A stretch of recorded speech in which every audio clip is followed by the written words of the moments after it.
Hey everyone. Benton Crane is the CEO of Harmon Brothers, the creative agency behind some of the most viral ads that you've seen on the web. Their iconic campaigns have helped drive more than $450 million in sales and more than 1.5 billion views. In today's episode, I got a chance to speak with Benton about how he makes products shareable, sticky, and something that people want to talk about. And he also talked about how he managed the agency's growth from its infancy to now being able to say that they're one of the most sought after agencies in the world. Let's get into it. So, Ben, it's great having you on the show. Hey, pleasure to be here. Thanks for having me, Eric. Yeah, I think this is going to be a fun one because it's it's a little bit different than a lot of the episodes that we do where we talk about things like lead generation and revenue marketing. This is actually, sort of moving our way up funnel, right? And thinking about like how we as marketers contend with and help work on, things like brand and demand generation. And so Yeah. I'm excited about having this conversation. So with that said, just setting the stage, maybe you could tell the audience a little bit about you and what you guys do. Yeah, so I'm the CEO of Harmon Brothers. We are the agency behind a bunch of now pretty famous campaigns like Squatty Potty, Poo-Pourri, Chatbooks, Purple Mattresses, Fiber Fix, Lumi Deodorant, Kodiak Cakes, probably a dozen or so others as well. We like to say that our mission is to help raise unicorns, and that's both a throwback to what we did with Squatty Potty and creating a pooping unicorn that helped sell millions of dollars of Squatty Potties, but we've actually helped raise 5 companies who have actually, hit unicorn status, the billion-dollar companies. And we have 6 others that are kind of on the cusp. They're either there or close to being there. So that's who we are, and that's a little bit of what we've done. And if somebody asked me how we did it, that's kind of where it starts to get fun, because it's all about driving performance, but doing it in a way that viewers and customers are actually entertained and they enjoy it and they opt into it. So that's who we are. That's cool. So you're in the business of raising unicorns, and what is the, like in maybe a sentence or two, can you describe, like how you do that, right? How does Harmon Brothers come in, engage with a client and do that? Yeah, great question. So, obviously the journey from, let's call it obscure startup where no one knows who you are, no one trusts you yet, no one recognizes you or remembers you. That journey to go from there to, let's call it Nike or Apple or Coca-Cola or, one of these household brands that everyone knows and everyone trusts and everyone remembers. That's a big journey.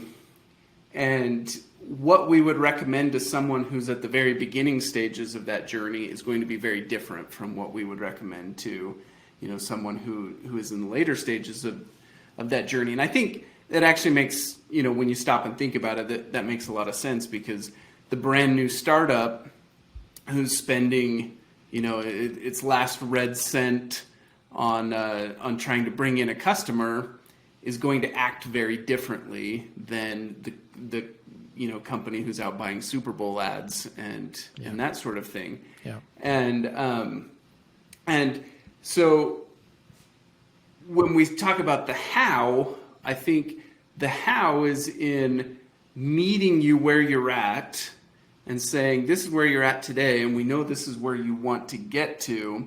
What are the right steps and what are the right strategies that we're going to need to put in place to be able to get you down from milestone to milestone to milestone with that end goal of, becoming a household brand. And, saying all of that, I mentioned, a bunch of companies from our portfolio. I wouldn't call any of them household brands yet, right? None of them are Nikes or Apples, but several of them are well on their way, headed down that path to becoming household brands.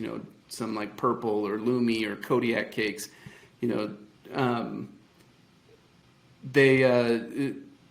well on their way, but truly becoming a household brand, it's almost always a decades long process, right? Even when you look at some of the super fast ones, like a Google, for instance, even it's, we're 2.5 decades old or whatever the case may be.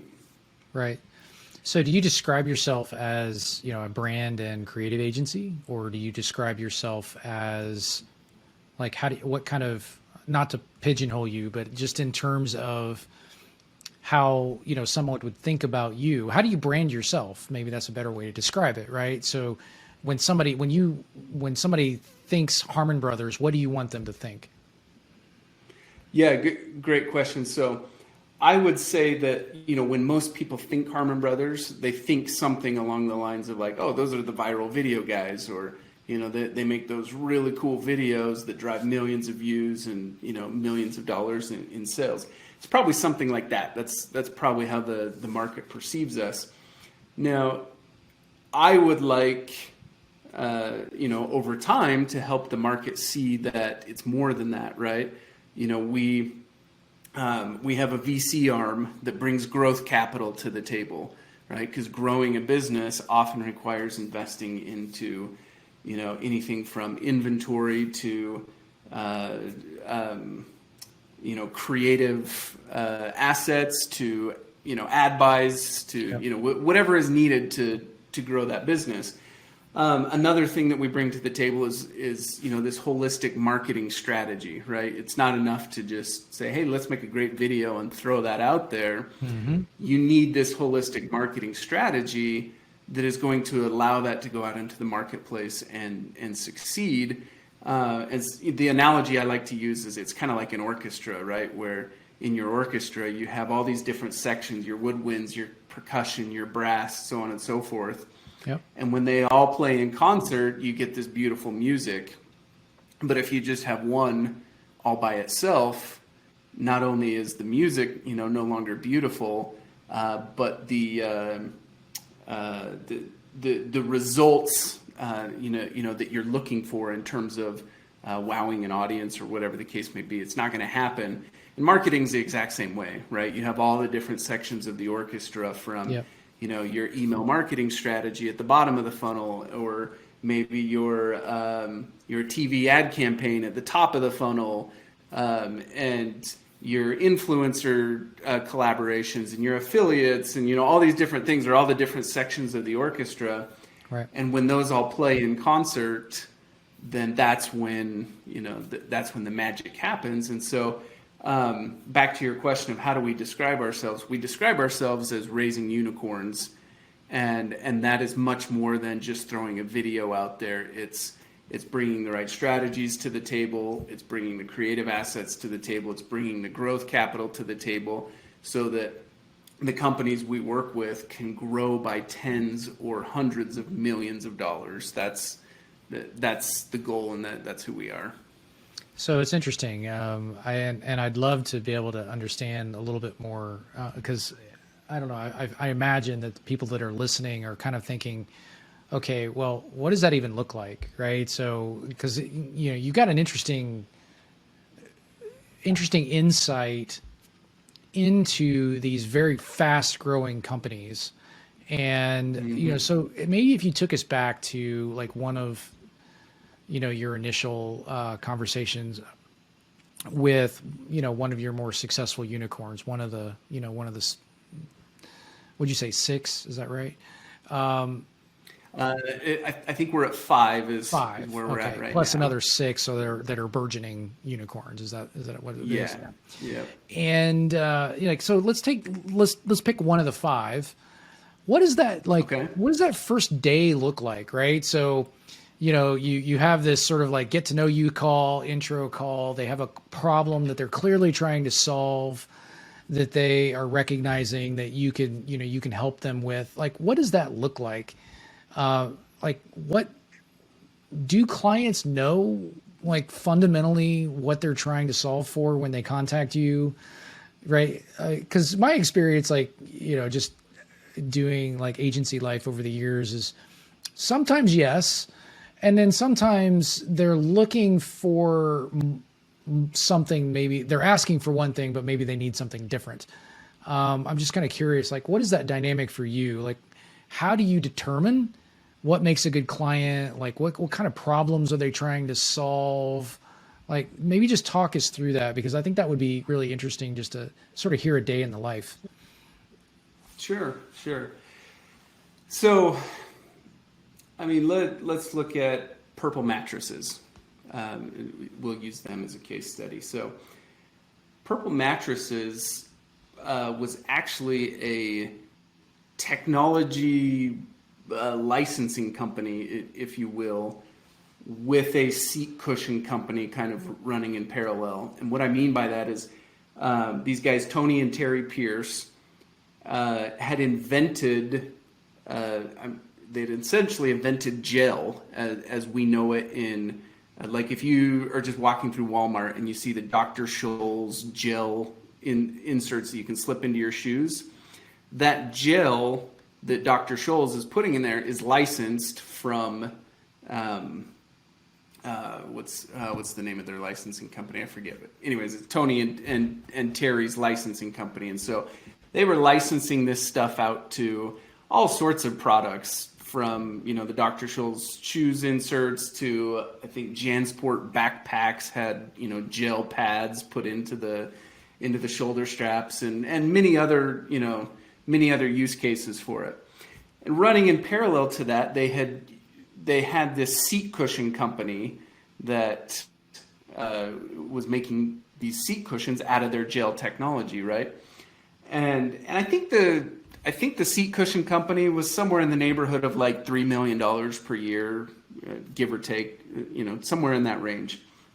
And they had the insight that this amazing seat cushion could also be an amazing bed, but the process they actually use injection molding to inject this gel into the shape that it needs to be in. At the size of a seat cushion, that's pretty straightforward. They could just kind of go buy some off-the-shelf injection molding machines and create the right molds or whatever they needed to do and make these seat cushions. But to do that for a bed, for a king-size bed, that was unheard of, and from a engineering perspective, was a massive obstacle that they had to overcome. And so they invested years and a lot of money into building out this machine that could essentially do that. It could mold these big pieces of gel that could be the size of a bed. And when they had their breakthrough and they actually achieved that, that's when they came to us and they said, hey, we've seen what you did with Squatty Potty and what you did with Poo-Pourri and some of those others. We'd love to work with you and have you do that for us. And so we didn't sign on instantly. We actually took a little bit of time to become believers, because essentially they showed us the seat cushions and they put an egg on the seat cushion and said, sit on it. And I'm kind of like all scared, like, really? Like, it's not going to get all over my butt? I'm like, no, just sit on it. So I sit on it and I can't even feel it. It just disappears right into the seat cushion. And I stand back up and sure enough, there's the egg. And then he picks it up and just breaks it on the chair, to prove that it's raw. And so I'm sitting here having this like, wow, this is amazing. This incredible experience. And they're like, here, take these prototype mattresses, take them home and sleep on it. Go experience it. And so I take this prototype home and I roll it out and I lay down on it expecting to have that same wow moment that I had sitting on the egg, right? And I didn't. I just laid down and I was like, it's just a bed. There's nothing special here. And so we went back and we told them, we were like, the whole wow experience that you gave us with the seat cushions, we didn't have it with the bed.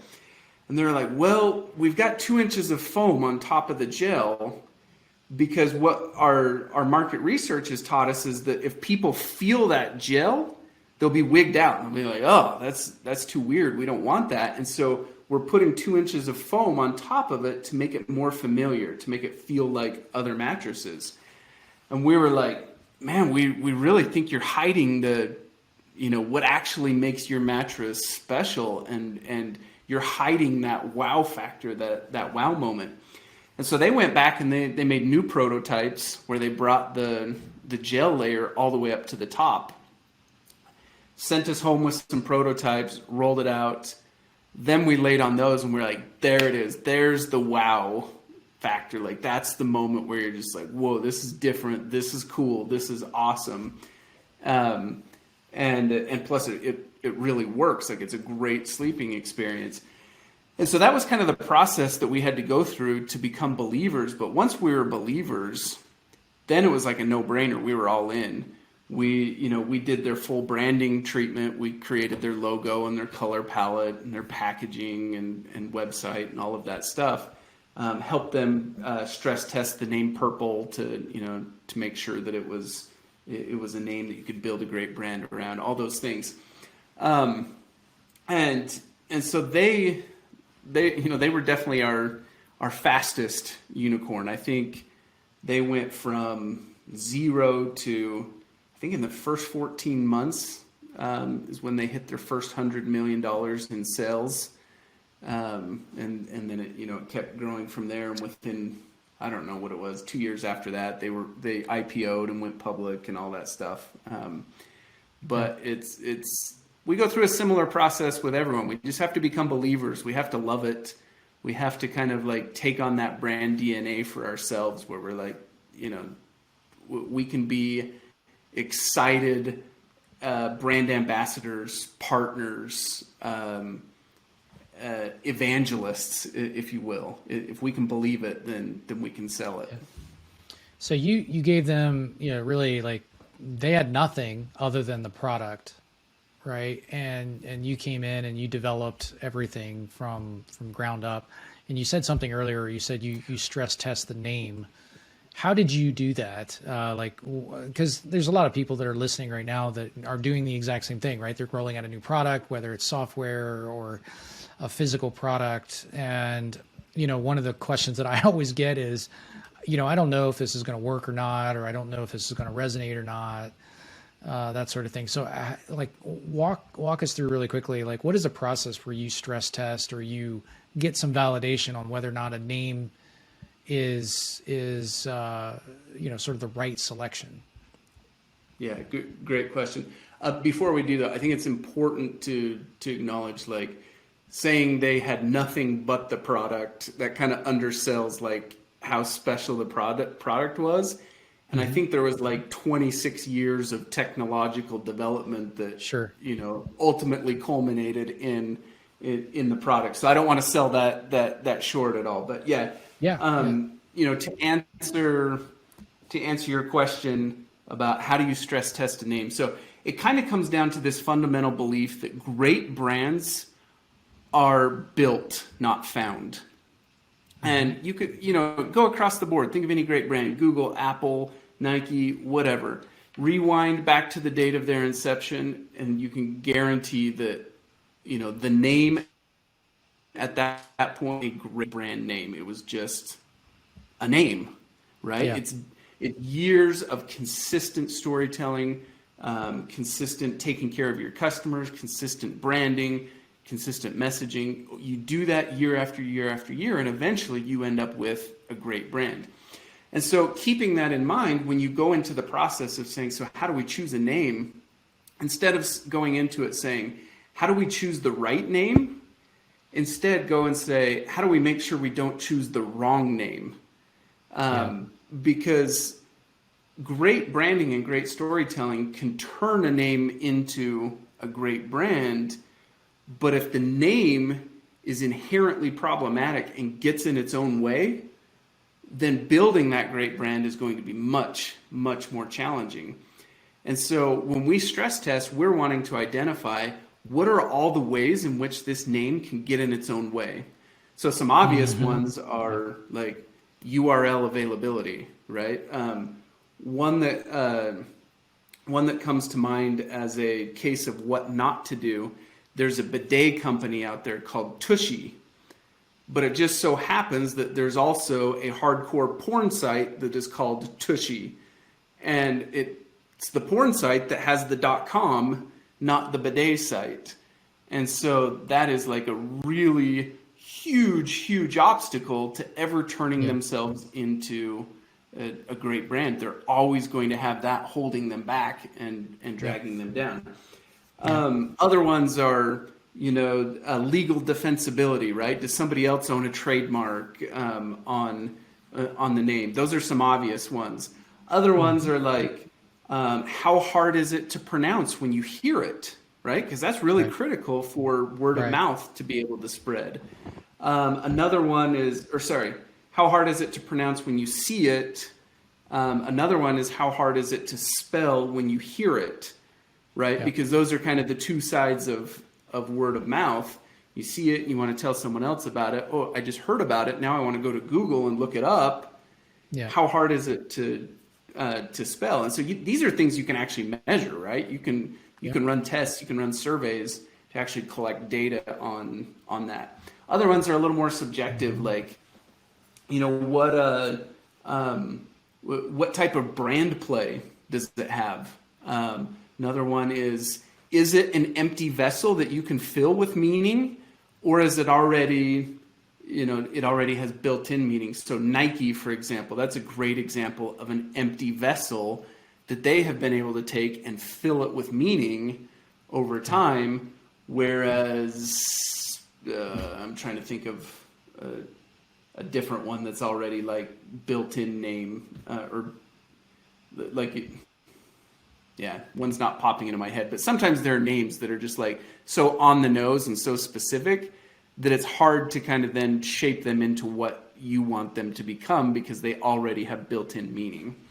Right. So something different like, 1-800-PET-MEDS. Right? Exactly. Yeah. That gotcha. One just kind of like, it says, this is what it is. This is who we are. And there's not a whole lot of opportunity to really like build meaning into that. That's right. Yeah. It is what it is. And you're not going to have any kind of product line, extension or anything on that. Right. So, okay. Yeah. So that's a process that we went through with Purple. Actually, the backstory on their name is really fascinating. So when they originally invented the gel, this was a couple decades prior, the natural color of the gel is actually kind of ugly. It's almost like booger looking, kind of this yellowish green translucent. And so naturally they're like, oh, that doesn't look appealing. And so they put some blue dye in it to make it look more appealing. And just over, the years, people just came to know gel as being blue. And that shows up in Dr. Scholl's and wherever else. Yeah. Well, the mattress industry took that and they kind of bastardized the term gel because they started doing things like they would dye a piece of foam blue and then call it gel foam. And so then they would go, market this mattress as gel foam when it's just foam that's dyed blue. Mm-hmm. And so where Purple was coming to the market with this gel technology, but the whole rest of the market was talking about gel technology with like fake gel, they knew like this isn't going to work if we go out and call this gel, because that term has already kind of been stolen. And so they were looking for ways like, how do we differentiate away from that? And they played around with, well, let's just dye it a different color. And they dyed it purple, to differentiate from what everyone else was calling gel. And then during the naming brainstorm, purple came up as, one of the names, like, hey, we dyed it purple. Let's just call it purple. And we took that to the naming stress test and we put it through, what we just talked about, pronunciation and spelling and, the empty vessel, the brand legs, all those things. And it became very apparent that like, hey, this can be built into a great brand. It's not going to get in its own way. So yeah, let's go for it. So you've got the product, because I like what you said earlier. You said, hey, look, they had a great product, because ultimately, I think anybody, who's been doing this a while recognizes like you can't outmarket a bad product, or you can for only a certain amount of time, right? It's just going to catch up with you. And so either a poor product or just a mediocre product, you just end up, your costs go up. Like there's just a whole lot of friction and headwinds that you face in trying to market a mediocre product or a poor product, right? And so you started with a good product. I'm interested in understanding, like, obviously you take on clients, but it almost is like you're looking at them like they're investments, right? So in my, my past life, one of the things that I did is I would look at companies, and we would invest, in early stage stuff for micro caps, things like that. And I looked at those portfolio companies that we would build up. It feels like similar to the way that maybe you guys do when you take on a project, because there's an opportunity cost for everything, right? There's only amount of time, effort, focus. You can only win, so many times. You got like to use Warren Buffett's sort of example, one of those things that he says, look, it's like you've got a punch card of like 20 things that are available to you, and you can only pick 20 things that you can do really, really well. You're going to be really, really selective about the investment, or, the marketing, or the clients, right, that you take on. Is that how you guys operate? I mean, like if you think about the types of clients, do you think about them like they are like an investment portfolio? 100%. And I would say the only exception to that is if like we're choosing between that and putting food on the table for our kids, right? Right. If you rewind back to our early days, we're talking like pre-Squatty Potty. Daniel and I had to take on some pretty crappy projects, and we weren't too like snobby or turn our nose up at work. Like we got to feed our families, we're no different than anyone else. Yeah. But once you have a few successes under your belt and there's demand there for your work, you're absolutely right that, there's opportunity costs, and saying yes to one project means you can't say yes to other projects. And so you definitely want to, get to a point where you can be selective about who you work with. And being in that position is a fantastic place to be, because then you get the alignment and you get the excitement of being passionate about the work you're doing beyond just it's a paycheck, right? You're passionate about this solves a real problem for real people, and I get to help be part of that solution. I get to help share that message. And man, what an opportunity. I look over our portfolio of entrepreneurs who we've got to partner side by side with, and I look at the lives they've blessed and the people they've served and the problems they've solved. And they've just done so much good for the world in so many ways, whether it be for their employees, their customers, their families, whoever it is. And I'm just kind of like, man, pinch myself. What an honor and what a journey it is to get to be side by side with them and helping them share those stories. Yeah, I think that's great, because there's always that balance, right? Of making sure that you support your staff, making sure that, you're sort of paying the bills, and then building a business towards, a goal of being able to, again, sort of trade up, level up, right? In terms of the successes that you feel like and that you can have. And I think that's true of anything, right? So, whether you're an agency or like a creative agency or somebody who's doing like lead gen, or if you're doing, content, if you're serving anybody in any way in terms of professional services, that's sort of the you're always going to have that trade-off conversation that's happening. So that's interesting. Yeah, So there's this term that we use we call it building the beast. I'm trying to remember who coined that term. It came out of a book that I read, but now I'm drawing a blank on who it was. But it's this whole concept of like, when you build a beast, then you have to feed the beast. And when you have to feed the beast, it forces you to take on work that you might otherwise not take on. And so throughout our history, that's one thing we've always tried to be really careful about. We always ask ourselves, like, well, are we building the beast here? And then are we going to have to feed this beast? Yeah.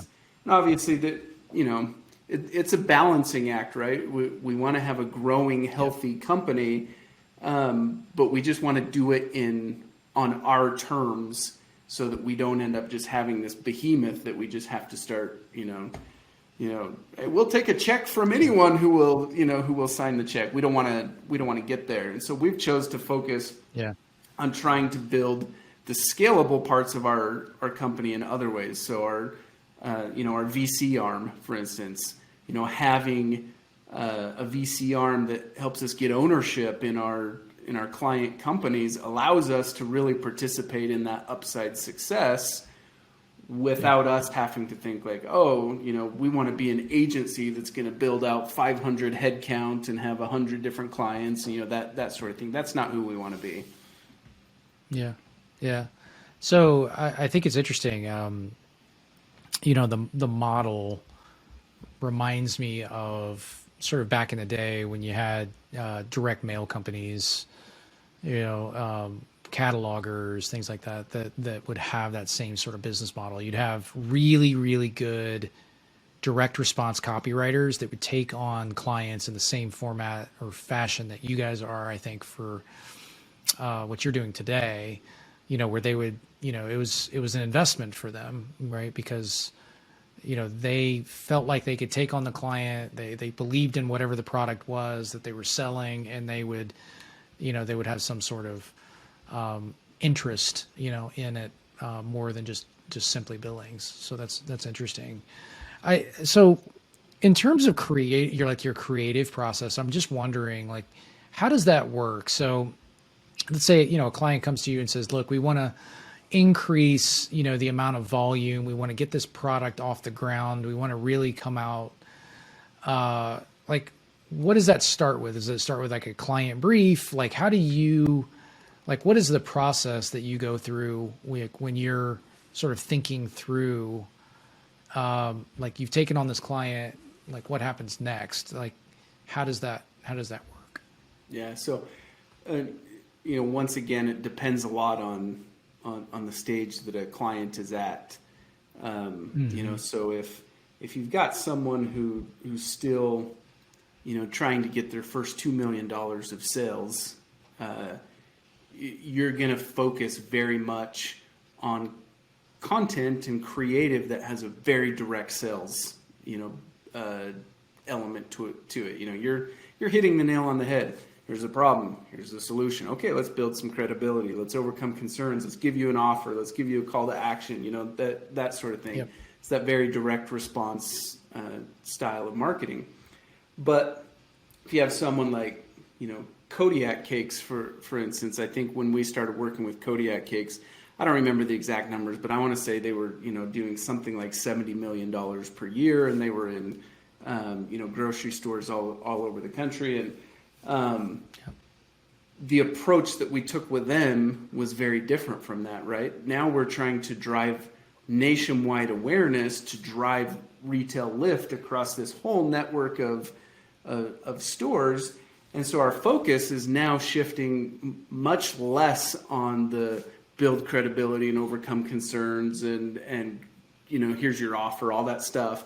Now it's much more on making it memorable, making it shareable, making it sticky, making it something that you can talk about making it so that when you're walking down the aisle of the store and you see Kodiak cakes out of the corner of your eye, it rings that bell. And boom, I saw that. I remember that. Put a smile on my face. You feel those emotions again. And you throw it in your cart, right? Two very different strategies.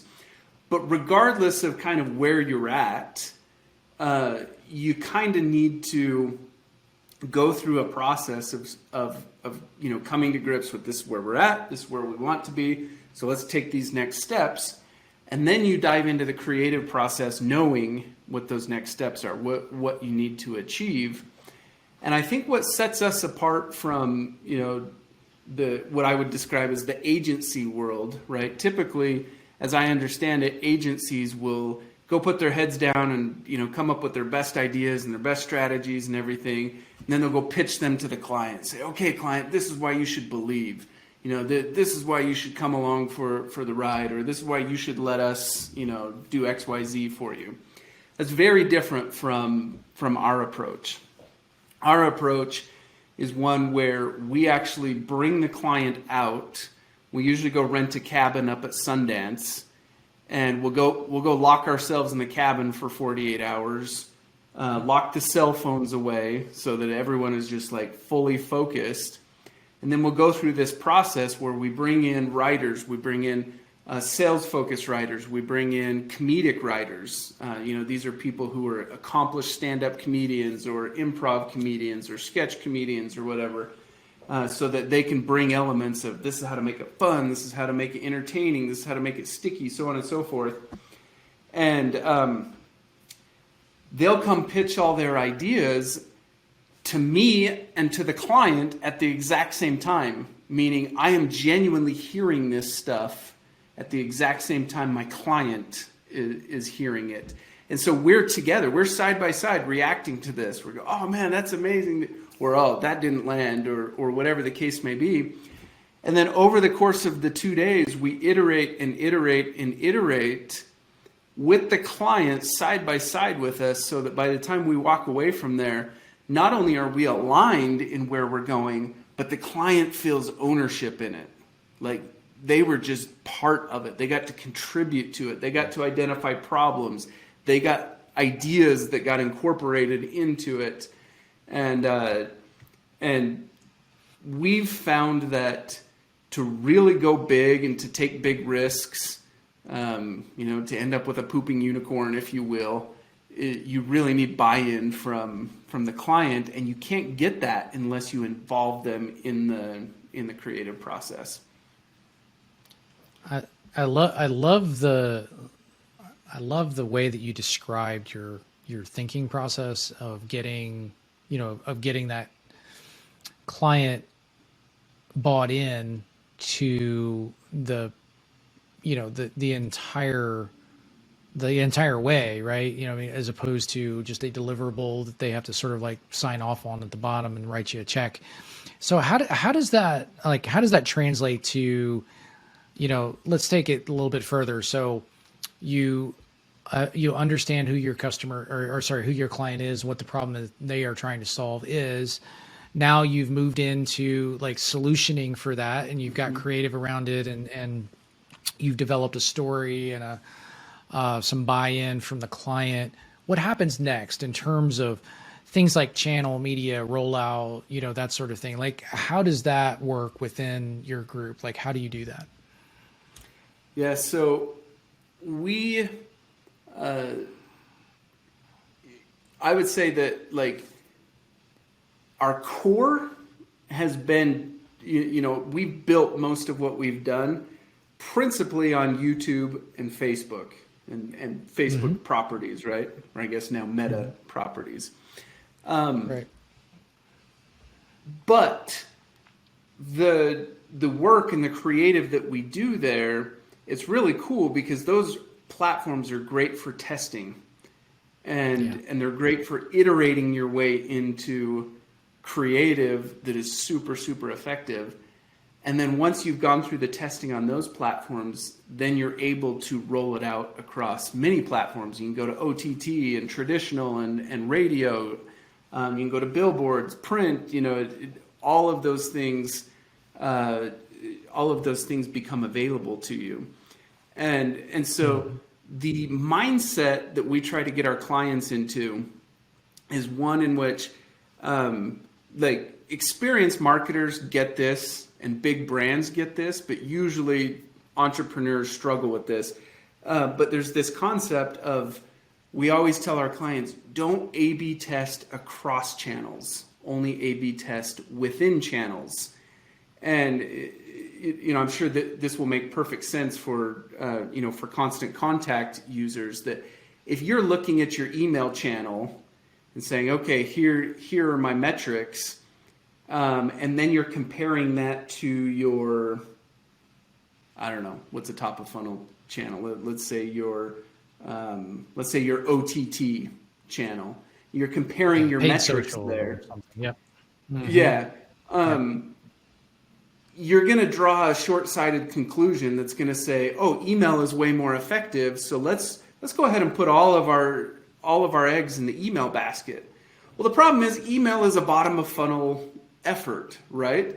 And a bottom of funnel effort is dependent on the top of the funnel being filled in other ways. You need this constant flow of new people, new eyeballs coming in, so you can then capture their emails and then bring them into your email flows and everything. And that might seem overly simplistic, but you would be shocked at how many people make those type of decisions. Like, I've seen it so many times where people look at the data and say, like, oh, Google AdWords is outperforming Facebook. Yeah. Let's turn Facebook off and just lean in on Google AdWords. Yeah. And so we're always trying to help our clients see, no, we're A/B testing within channels to optimize each channel. Yeah. We're not A/B testing across channels, because each channel plays its own role in the overall orchestra, and you need all those different channels to really succeed. And I get it. A startup entrepreneur, if they only have $100 in the bank, they have to spend that $100 on the one channel that's, going to have the highest probability. But once you hit that, once you're in the stage of, we make $5 million per year, if you're not having a multi-channel, mindset, the probability of you getting from 5 million to 50 to 500 is very low. Yeah, that's right. So it's interesting. We were talking about this before the show, how D2C and, just does a better job, I think, in terms of building memorable, interesting, fun, helpful, type of creative, and frankly, just campaigns in general, than what you typically see come out of B2B software companies, tech, that sort of thing, and manufacturing, just super, traditionally anyway, has been super boring, very, vanilla kind of campaigns that really, frankly, just all sort of look the same. And I'm curious, what you would tell somebody coming from the space that you're in, who is in B2B and, struggling with that, struggling with a way to break out, struggling with a way to differentiate amongst, the other, 75 solutions that are out there saying the same exact thing. How do you take a page out of, your playbook and sort of educate somebody who's making decisions? We're actually working on this right now. So we have a client called Sana Benefits. Super, super cool company. They're a GigaFund backed company, which for the listeners who don't know who GigaFund is, it's the fund that backed SpaceX. They tend to back companies that have really world-changing capabilities. And Sana is that type of thing. They're trying to disrupt the whole entire healthcare industry. I would describe it as they're a United Healthcare killer, that type of thing. And they're in that space like you're describing, where it's very corporate, very bland, because it's B2B sales. It's,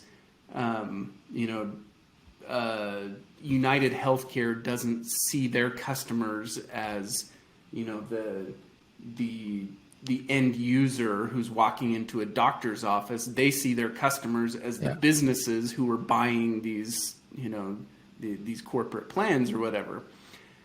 The problem is with that thinking, you're not actually selling to a business, you're selling to people.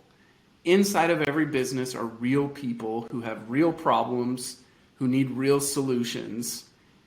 And that's exactly what we're dealing with in the D2C world, right? We're talking directly to our consumers who are real people with real problems, and we have real solutions. And so I think it's much more healthy to think about marketing in terms of, stop thinking about it in terms of, oh, this is a software play, this is a technology play, this is a services play, this is a consumer product play, or this is a B2B play. Instead, think of it as we sell solutions. And as long as there are real people having real problems and you bring a real solution to the table, the formula is always going to be the same. How do you talk to them in a way that catches their attention and then provides enough value that they actually voluntarily opt in to keep watching, to keep listening, to keep paying attention? How do you give them something that's valuable enough that they want to talk about it, that they want to comment on it, they want to share it, they want to click, they want to make a purchase, they want to leave their email? How do you provide them enough value that they do that? And I don't care if you're selling a mattress or a grill or deodorant or insurance or whatever it is. It's people talking to people, and you're trying to provide value. And oftentimes that value comes in the form of, you know what, let me entertain you while we talk about this hard thing. Squatty Potty. We're talking about like poo posture. Like, could anything be worse? So why don't we entertain you and put a smile on your face while we address this hard thing? Right. Lumi deodorant. Let's talk about body odor. So let's do it in a way that we can put a smile on your face and make you laugh while we address this hard thing. And ultimately, that's what it comes down to, is instead of looking at marketing and advertising as this opportunity to just constantly extract value, look at it as a human to a human exchange where, what value can I provide? What value can I give? How can I give you enough value that you're voluntarily choosing to consume what I'm putting out there? And in exchange, some value is going to come back the other way as well. That's kind of what it comes down to. So I think it's funny, like we do, especially if we're on the corporate marketers, larger companies, we do tend to make it more complicated than it needs to be. One of the things that we face internally, not necessarily in my company, but that I see in other companies, is decision making made by committee, right? Because nobody wants to be held accountable for the final call. It needs to be, the responsibility needs to be diffused a little bit, so and I think that's ultimate. Yeah, and I think that's ultimately where you get your bland factor, in the creative and in the actual campaigns that you're running, because at that point there's no point of view, right? Good point. I'm actually glad you brought that up, because I talked about those writing retreats, and we actually limit our clients to 3 key people. That's all. They cannot bring more than 3 people. So it has to be the ultimate decision maker, which is usually the CEO. It has to be whoever has the vision for the brand, which is usually the CMO. And then they usually need who is the person day to day who is going to be the main point of contact to make all of this a reality. Yep. And the reason we do that is because we need decisions made on the spot, the day of. There is no let us take this back to the committee and we'll get back to you. It's no, we're here, we have 48 hours, we're making decisions and we're moving fast. And so we need the decision makers at the table, and only the decision makers. So it's kind of funny, because a lot of our clients will have these 3 people who, are there, they experience it, they catch the vision, but then they go back and they don't have a video yet to be able to go back and tell everyone else, this is what we're doing. All they have is like, oh, we're doing a pooping unicorn. It's like hard to communicate that without the, without having the full video. And so oftentimes our clients, experience, for the month or 2 months or 6 weeks or whatever, where the video is in production, they kind of have to like keep it under wraps because there's just no way for them to like share the vision of what we did at the retreat. So I love that too, because it adds that speed factor and the iterative learning, and like, it makes decision making quicker. Again, just coming back to the, sort of, well, typically the larger the company, the slower things get, right?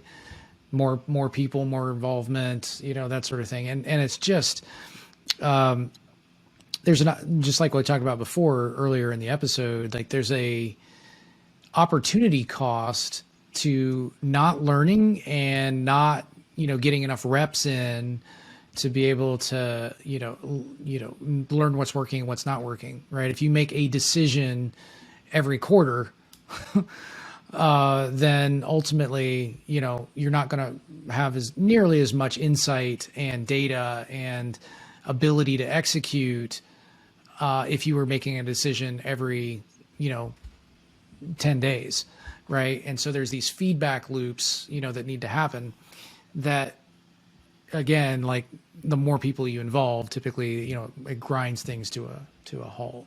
So I love that I love the approach that you take for that. I think that, there are people probably listening saying, yeah, that's like, I can take a page out of that playbook because that makes a ton of sense for maybe the clients that we're serving. So Benton, like, I know we're way over on time. I feel like, there's 7 or 8 other questions that I never even got to that we probably, hopefully could get to at some point. But I think for just anybody who's listening right now, who's saying, just sort of fascinated by what you do at Harmon Brothers, and then also what you're like, the way that you solve problems, the types of campaigns that you are typically putting together to build these future unicorns. Like, how would somebody get a hold of you to talk to you or, ask you any kind of questions like that? Yeah, great question. So our consulting team, which, they're the ones who help our clients through all the marketing strategy, to get that whole orchestra working in concert that we talked about. We have our consulting team do free marketing audits so that when someone is like, man, I know I need something, but I don't know what. I know some stuff is working. I know some stuff is not working. But man, I could sure use an outside set of eyes to come in and help me poke holes and say, okay, here's what's working great. Here's what, here's what we could work on next. Here's some of the holes we could plug. So I would say, just reach out and if it's just a question or whatever, just ping us. You can connect with me on LinkedIn. You can shoot me an email, benton@harmonbrothers.com. If you want a marketing audit, our team does those for free. Basically dive in, take a look at what's going on, see if there's something we can do to help. Oftentimes, the answer is, hey, you can, do these 2 little tweaks and see a big difference. But anyways, those are great ways to reach out, stay in touch with us. Just harmonbrothers.com. You can reach out to us there. Benton, it was great having you on the show. Thanks for joining us. I appreciate your time. It's a pleasure. Thank you.